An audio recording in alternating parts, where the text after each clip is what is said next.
Good morning po. Good morning mga katipid tips.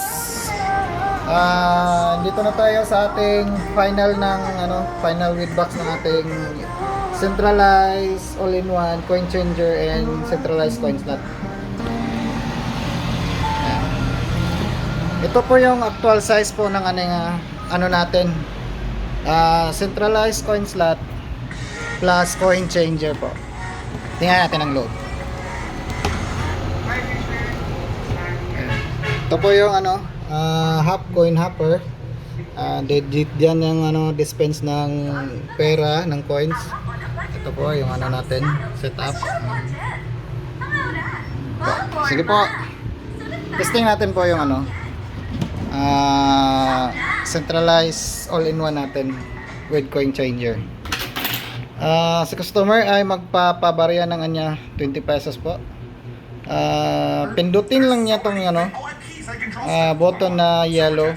Hindi pa to tapos yung mga sticker. Lagyan ko pa ng mga konting details. Tsaka dyan lagyan natin mga details dyan para hindi malito si customer, lalo na pag mga bata. Dito, ito po ay selector ng PC, up and down. 10 PC lang siya po, hanggang 10 PC lang po. Hindi siya pwedeng dagdagan ng PC. So 10 PC.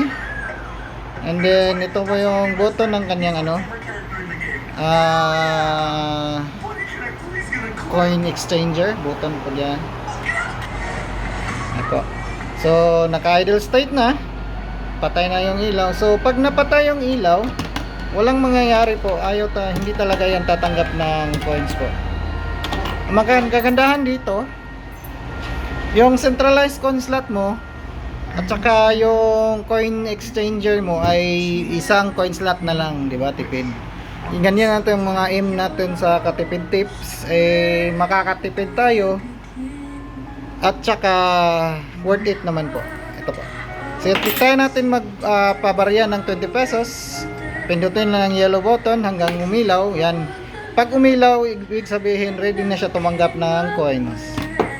Ayan po. Hulog ng 20 pesos, nag-credit 20 pesos. Hintayan lang natin na ma-dispense niya yung tigli 5 coins po. Ayan. 20 pesos na tigli 5. So,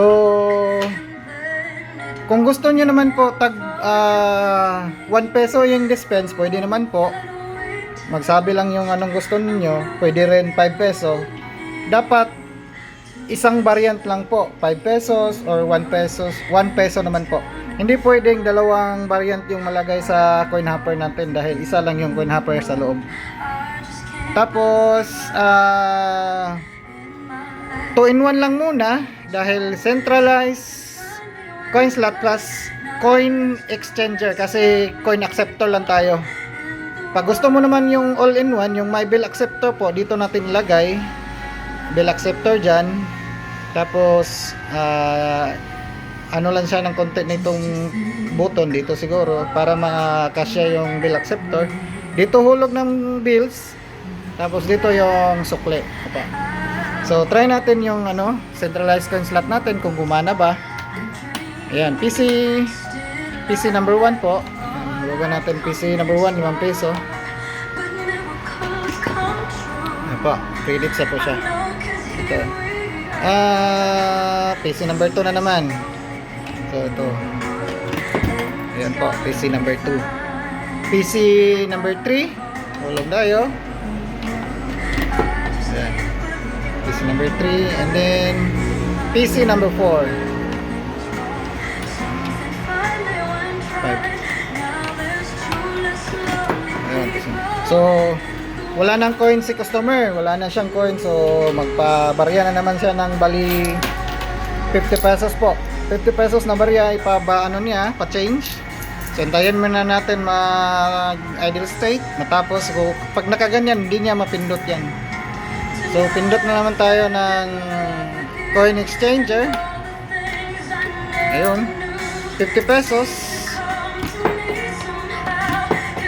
Kahit isabay mo hulog, walang problema. Dito na malalaman kung magkano yung hinulog natin. Yan, 50 pesos. So magdi-dispense dyan sa loob. po, dispense na siya. So 50, kaya standby mode na siya. So bilangin natin kung magkano yung dispense. 1, 2, 3, 4, 1, 2, 3, 4, 5. Ayan, 50 pesos po. Tama po yung na-dispense niya. So, hulog na naman tayo sa PC number 5. Ayan, PC number 5 tayo. Ayan, PC number 5. Tapos, PC number 6. Ayun. So, functional na po yung ano natin, gawa. Ito na po yung actual size po na ano natin, 20 inches by 17, 20 by 17 inches. Tapos yung sa likod is ano siya, 15 inches po, 15.5 inches. Yan po. So mga orders po, PM nyo lang ako, usap tayo pag ano, pag gusto nyo yung ano gawa ko. Ganito po yung mangyayari pag nakapindot siya ng coin exchanger, hindi yan magalaw. Wala siyang mano dyan. Kahit galaw-galawin niya, hindi na at this, ano naman, vice versa, pag nakaselect coins, hindi madidisturbo yung centralized coin slot natin. Kahit pindutin niya ng marami tong ano, yung button, hindi yan madidisturbo yung until mahulog, tsaka mag standby mode. Ayan, ayan, patay na yung ilaw, so standby mode. Tsaka na siya makapindot kahit saan dyan. Ayan, makapa-change na siya, 5 piso. Ayan, so syempre yung dispense niya 5 piso din. Ayan, diba, 5 piso din. So functional na po. PM nyo lang sa may gusto po. Maraming salamat po.